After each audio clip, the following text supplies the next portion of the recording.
Dear student, in the last lecture we have seen chemical properties of carbon compound.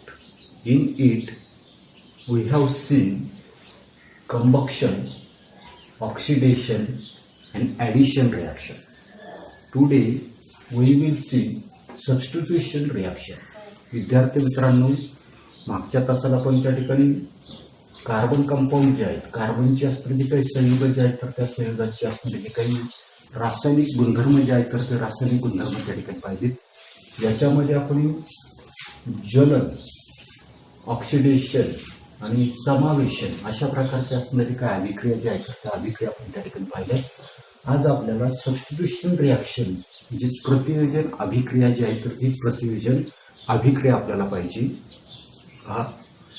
As the single bonds carbon hydrogen and carbon are very strong, the saturated hydrocarbons are not reactive and therefore they remain inert in the presence of most reagent.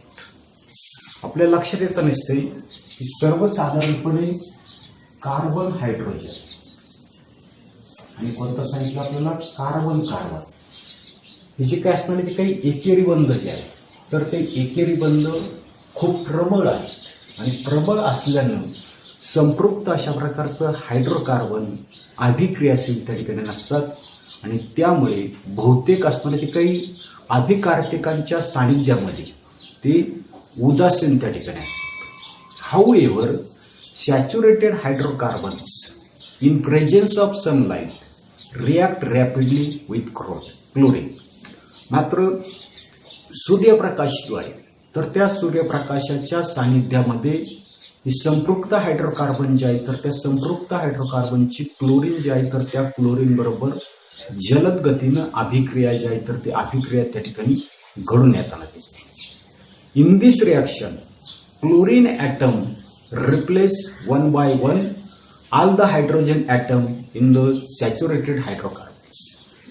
ही जी काय अभिक्रिया जी आहे तर त्या अभिक्रियेमध्ये एक एक करून संपृक्त hydrocarbon जे आहे तर त्या संपृक्त हायड्रोकार्बन मधलं सर्व हायड्रोजनची असणारी काही जागा जी आहे तर ती जागा त्या ठिकाणी क्लोरीनची असणारी काही रेणू जे आहे तर ते रेणू त्या ठिकाणी घेताना दिसतात. The reaction in which the place of one type of atom or group in a reactant is taken by another atom or group of atom is called substitution reaction. प्रतियोजन अभिक्रिया म्हणजे काय तर अभिकारक जे आहे तर त्या अभिकारकामधील एका प्रकारच्या अणूची किंवा अणुगटांची जागा दुसऱ्या प्रकारचा अणू असेल किंवा अणुगट त्या ठिकाणी घेतो तेव्हा ते असणारी काही अभिक्रिया जी आहे तर त्या अभिक्रियेला काय म्हणतात प्रतियोजन अभिक्रिया. वा काय म्हटलेले द रिॲक्शन इन विच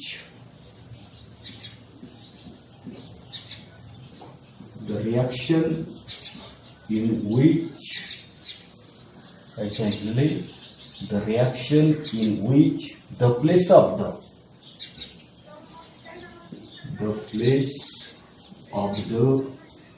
काय सांगितले the place of the one type of item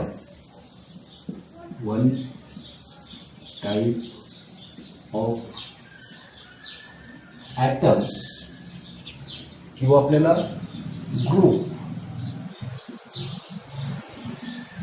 in a reaction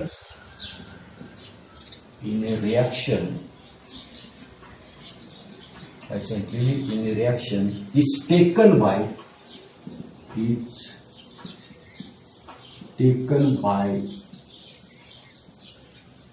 another atom or group of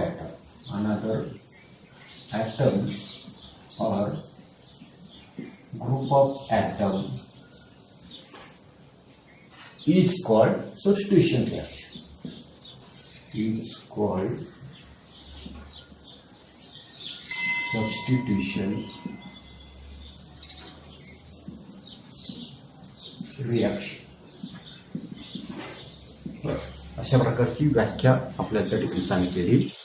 काय सांगितलेले की जेव्हा अभिकारकामधील एका प्रकारच्या अणूची किंवा अणुगटाची जागा काय करताना दिसतोय दुसऱ्या प्रकारचा अणू किंवा अणुगट घेतो तेव्हा ते असताना जी काय अभिक्रिया जी आहे तर त्या अभिक्रियेला आपण म्हटलेली सबस्टिट्यूशन रिॲक्शन. आता पुढे chlorination of methane is a substitution reaction which give 4 products.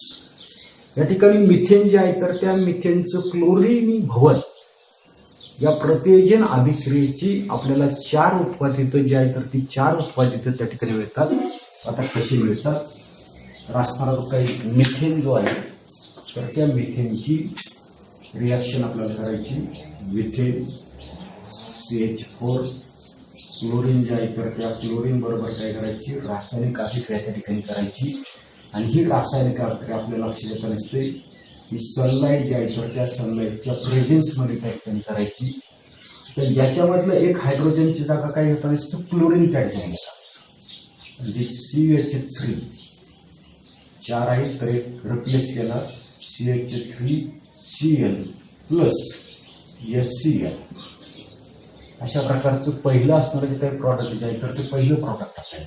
पुढे CH3Cl प्लस Cl पुन्हा काय करायची याची त्या ठिकाणी सनलाईटच्या प्रेझेन्समध्ये काय करायची अभिक्रिया जी आहे तर ती अभिक्रिया करायची. पुन्हा याच्यामधला एक हायड्रोजन काय आपण असते रिप्लेस त्या ठिकाणी आपण असते CH2 पहिला एक क्लोरीन इकडचा एक क्लोरीन म्हणजे CH2Cl2 प्लस SCl. अशा प्रकारचं दुसरं प्रॉडक्ट आपल्याला त्या ठिकाणी तयार. पुढे पुन्हा CH2Cl2 पुन्हा क्लोरीन बरोबर रासायनिक अभिक्रिया करायची in the presence of sunlight. पुन्हा इथला एक हायड्रोजन रिप्लेस होतो म्हणजे CH2 आहे इकडे एक अजून एक आणला CH3 प्लस SCl असं तिसरं प्रॉडक्ट मिळालं. आणि आता चौथं product CH3Cl3 plus Cl2 in the presence of sunlight. आता इथे CH आहे. पुन्हा हा एक हायड्रोजन जो आहे तर तो हायड्रोजन त्या ठिकाणी निघून जातो म्हणजे फक्त कार्बनच राहिला CCl3 आहे याच्यातला एक आणला CCl4 प्लस SCl. यालाच त्या ठिकाणी कार्बन टेट्राक्लोराईड त्या ठिकाणी म्हटलं जातं. तुम्ही त्या ठिकाणी लक्षात ठेवा CCl4. म्हणजे अशा प्रकारची 4 प्रॉडक्ट जी आहेत तर ती 4 प्रॉडक्ट आपल्याला मिथेनचं क्लोरिनीभवन जी काही सबस्टिट्यूशन रिॲक्शन जी आहे तर त्याच्यामध्ये अशा प्रकारची 4 उत्पादितं जी आहेत तर ती 4 उत्पादितं आपल्याला त्या ठिकाणी मिळतात. पुढे still large number of products are formed in the chlorination reactions of the higher homologous series of the alkane जे आहे तर त्या अल्केनची उच्च अशा प्रकारची जी काही समजातकं जी आहेत तर त्या समजातकापासून क्लोरिनीभवन अभिक्रियेमध्ये आणखी मोठ्या संख्येनं अशा प्रकारची असणारी जी काही उत्पादितं जी आहेत तर ती उत्पादितं आपल्याला त्या ठिकाणी मिळताना दिसतात. पुढे page number 126 were use your brain power आहे. In the chlorination substitution reactions of the propane 2 isomeric products containing 1 chlorine atom are obtained. Draw their structural formulae and give their IUPAC name. आता काय सांगितलेले की propane जे आहे तर त्या प्रोपेनचं क्लोरिनीभवन ही जी काय असणार ती काही प्रतियोजन अभिक्रिया जी आहे तर त्या अभिक्रियेमध्ये एक क्लोरीन अणू असलेली 2 समघटक अशा प्रकारची उत्पादितं त्या ठिकाणी मिळतात.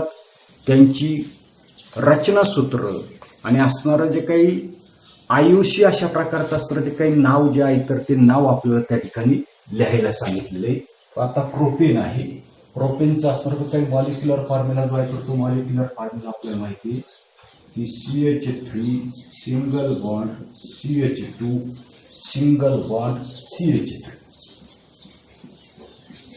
हे आहे आपलं प्रोपेन. प्रोपेनचा हा त्या ठिकाणी मॉलिक्युलर फॉर्म. याची क्लोरिनेशन अभिक्रिया जी आहे तर ती क्लोरिनेशन अभिक्रिया त्या ठिकाणी आपल्याला करायची. Cl2 याच्यामध्ये काय करायचं आपल्याला ऍड करायचं.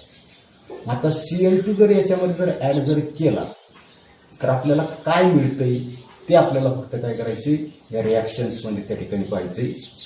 आता सर्वसाधारणपणे याच्यामध्ये काय काय होता नसते तर आपल्याला लक्षात येत असते की एक हायड्रोजन ॲटम त्या ठिकाणी आपल्याला रिप्लेस करायचंय. CH3 single bond CH2 single bond CH3 आहे तर त्या 3 च्या ऐवजी आपण किती लिहिणार फक्त 2 त्या ठिकाणी लिहिणार आहे. आणि असणारा एक क्लोरीन ॲटम जो आहे तर तो एक क्लोरीन ॲटम काय करणार आहे आपण याला त्या ठिकाणी अटॅच त्या ठिकाणी. अशाच पद्धतीने पुढे आपल्याला पुन्हा लक्षात घ्यायचे की CH3 काय आहे CH3 त्याच्यानंतर याच्यामध्ये किती आहे तर CH2 आहे. तर CH2 आहे तर त्याच्यामधला एक हायड्रोजन मी या ठिकाणी रिप्लेस करतोय CH आणि याला काय करतोय एक क्लोरीन ॲटम जो आहे तो एक क्लोरीन ॲटम काय केलं तर त्या ठिकाणी अटॅच केलेला आहे. आणि पुढे आपला त्या ठिकाणी राहिलेलं आहे CH3. जे अशा प्रकारचे असणार जे काही प्रॉडक्ट जे आहे तर ते प्रॉडक्ट त्या ठिकाणी माहिती. आता यांचं असणारं जे काही नामकरण जे आहे तर ते नामकरण आपल्याला करायचं. आता याच्यामध्ये आपल्याला लक्षात येत नसते की असणारं जे काही पॅरेंट अल्केन जे आहे तर ते प्रोपेन आहे. त्याच्यानंतर असणारा जो काही फंक्शनल ग्रुप जो आहे तर तो फंक्शनल ग्रुप कुठे जोडलेला आहे तर या ठिकाणी इथे जोडलेला आहे. आणि म्हणून याचं असणारं जे काही नाव जे आहे तर त्या नावाचा जर आपण त्या ठिकाणी जर विचार जर केला नंबरिंग त्या ठिकाणी जर केलं तर 1 2 3 पण फंक्शनल ग्रुप पुढे जोडलेलं आहे 1 नंबरच्या कार्बन ॲटमवर. आणि म्हणून याला आपण त्या ठिकाणी 1 क्लोरोप्रोपेन अशा प्रकारचं नाव देणार आहे 1 क्लोरोप्रोपेन. त्याच्यानंतर याच्या बाबतीमध्ये आता याला पण आपण त्या ठिकाणी नंबरिंग केलं 1 2 3. हा जो काही हॅलोजन फंक्शनल ग्रुप जो आहे तर तो 2 नंबरला अटॅच केलेला आहे. आणि म्हणून याचं नाव आपल्याला त्या ठिकाणी 2 क्लोरोप्रोपेन अशा प्रकारचं त्याचं असणारं जे काही IUPAC असणारं जे काही नाव जे आहे तर ते नाव आपल्याला अशा पद्धतीने त्या ठिकाणी सांगतात. त्याच्या पुढे you have learn about 4 types of the common reaction in the previous chapter.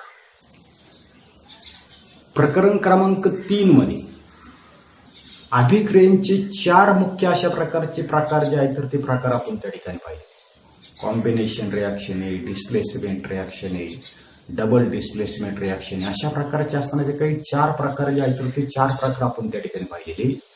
In which of this types the addition and substitution reaction of the carbon compounds can be included. आणि म्हणून याचे काही असणारे जे काही कार्बनची असणारे जे काही समावेशन अभिक्रिया आणि प्रतियोजन अशा प्रकारच्या असताना जे काही अभिक्रिया ज्या आहेत तर त्या अभिक्रिया कोणत्या प्रकारात मोडतात. त्याच्यानंतर पुढे आपल्याला सांगितले की what are the additional details and difference in the addition and the substitution reaction. आता समावेशन आणि प्रतियोजन अभिक्रिया जी आहे तर त्याच्यामध्ये कोणत्या अतिरिक्त तपशील त्याचा फरक त्या ठिकाणी असतो हे आपल्याला त्या ठिकाणी काय करायला सांगितले शोधायला त्या ठिकाणी सांगितलेलं आहे. आता पुढचं आपल्याला पाहिजे इम्पॉर्टंट कार्बन कंपाऊंड्स इथेनॉल आणि इथॉनिक ॲसिड. महत्वाचं अशा प्रकारचं असताना जे काही कार्बनी संयुग जे आहे तर ते इथेनॉल आणि इथॉनिक ॲसिड याच्याबद्दलची असणारी जी काही माहिती जी आहे तर ती माहिती आपल्याला पाहिजे. बघ की ethanol and ethanoic acids are 2 of the commercially important carbon compounds. Ethanol आणि इथॉनिक ॲसिड ही व्यापारीदृष्ट्या महत्वाची असणारी 2 कार्बनी संयुग आहेत. Let us learn more about them. आणि यांच्याविषयीची आपल्याला अधिकची असणारी जी काही माहिती जी आहे तर ती माहिती आपल्याला पाहिजे. पहिलं at room temperature colourless ethanol is a liquid and it's melting point is 78 degree centigrade. हे असणारं जे काही इथेनॉल जे आहे काय सांगितलेले की ॲट रूम टेम्परेचर कक्ष तापमानाला असणारं जे काही इथेनॉल जे आहे तर ते इथेनॉल कसं सांगितलं आपल्याला कलरलेस आहे, रंगहीन त्या ठिकाणी आहे. आणि याचा असणारा जो काही बॉइलिंग पॉईंट जो आहे तर तो बॉइलिंग पॉईंट आपल्याला सांगितलंय 78 डिग्री सेंटीग्रेड. पुढे generally ethanol is called alcohol और स्पिरिट. हे तुम्ही त्या ठिकाणी लक्षात ठेवा की इथेनॉल जे आहे तर त्या इथेनॉलला काय म्हटलं जातं, अल्कोहोल, किंवा दुसरं नाव त्याला त्या ठिकाणी आहे स्पिरिट. हे सगळे सारखेच आहे, इथेनॉल, अल्कोहोल किंवा स्पिरिट अशा प्रकारचं त्याला त्या ठिकाणी सामान्यपणे इथेनॉल जे आहे तर त्या इथेनॉललाच अल्कोहोल किंवा स्पिरिट असं त्या ठिकाणी म्हटलं जातं. Ethanol is soluble in water in all proportion. हे जे काही इथेनॉल जे आहे तर ते इथेनॉल पाण्यामध्ये सर्व प्रमाणामध्ये त्या ठिकाणी विद्राव्य त्या ठिकाणी. When aqueous solution of ethanol is tested with litmus paper, it is found to be neutral. आता पुढची प्रॉपर्टी आपल्याला सांगितलेली की इथेनॉल जे आहे तर त्या इथेनॉलचं जली द्रावण घेतलं, म्हणजे पाण्यामधलं द्रावण त्या ठिकाणी घेतलं आणि त्याची लिटमस कागद जो आहे तर त्या लिटमस कागदनं जर त्या ठिकाणी परीक्षा जर आपण जर घेतली तर ते कसं आपल्याला आढळून येताना ते न्यूट्रल आहे, म्हणजे ऍसिडही नाही, बेसिकही नाही, आम्लधर्मी नाही आणि आम्लधर्मी नाही तर काय आहे, उदासीन त्या ठिकाणी. पुढे consumption of small quantities of dilute ethanol show its effect even though is condemned, still it has remained socially widespread practice. आता काय सांगितलं की विरल अशा प्रकारचं असणारे काही इथेनॉल जे आहे तर ते इथेनॉल थोडंसं जरी आपण त्या ठिकाणी पिलं, प्राशन केलं तर त्याची असणारी काही नशा जी आहे तर ती नशा काय होताना दिसते, चढताना त्या ठिकाणी दिसते. आणि म्हणून आपल्याला त्या ठिकाणी पुढे सांगितलेले की काय सांगितलेले की even though is contaminated still that it has remain socially widespread practice. आणि म्हणून मद्यपाशन जे आहे तर ते मद्यपाशन त्या ठिकाणी निश्चित त्या ठिकाणी मानलं असलं तरी समाजामध्ये त्याचा असणारा जो काही प्रसार जो आहे तर तो प्रसार आपल्याला त्या ठिकाणी खूप त्या ठिकाणी झालेला आपल्याला त्या ठिकाणी दिसून येत आहे. Consumption of alcohols harms health in number of the ways. पुढे काय सांगितले की मद्यप्राशन जे आहे तर ते मद्यप्राशन केल्यामुळं अनेक प्रकारे आरोग्य जे आहे तर ते आरोग्य काय होताना दिसते, आपल्या आरोग्यावर घातक अशा प्रकारचे असतात ते काही परिणाम जे आहे तर ते परिणाम त्या ठिकाणी होताना दिसतात. It adversely affect the physiological processes and the central nervous system. हे जे काही मद्यप्राशन जे आहे तर ते मद्यप्राशन केल्यामुळे काय सांगितले, फिजिओलॉजिकल प्रोसेस, चयापचय प्रक्रिया. दुसरं आपल्याला सांगितलं सेंट्रल नर्वस सिस्टीम, आपली असणारी काही मध्यावरती असणारी काही चेतासंस्था जी आहे तर यांच्यावर प्रतिकूल परिणाम जो आहे तर ते प्रतिकूल अशा प्रकारचे परिणाम त्या ठिकाणी होताना दिसतात. Consumption of even small quantity of pure ethanol called absolute alcohol can be lethal. काय सांगितलेले, शुद्ध रूपामध्ये असणारं ते काही इथेनॉल ज्याला त्या ठिकाणी निव्वळ मद्यार्क त्या ठिकाणी म्हटले, ॲब्सोल्यूट अल्कोहोल त्या ठिकाणी म्हटले, याच्या अगदी थोडंसं तुम्ही त्या ठिकाणी प्राशन जे आहे तर ते प्राशन जर त्या ठिकाणी जर केलं तर ते कसं सांगितले, लेथल, LETHAL, घातक त्या ठिकाणी ठरू शकतो. Ethanol being good solvent, it is used in medicines such as tincture iodine, that is solution of iodine and ethanol, cup mixture, and also in many tonics. पुढे काय सांगितले की इथेनॉल जे आहे तर ते इथेनॉल कसं एक चांगलं द्रावक आहे, गुड सॉल्व्हंट त्या ठिकाणी आहे आणि म्हणून त्याचा असणारा ते काही उपयोग जो आहे तर तो टिंक्चर आहे.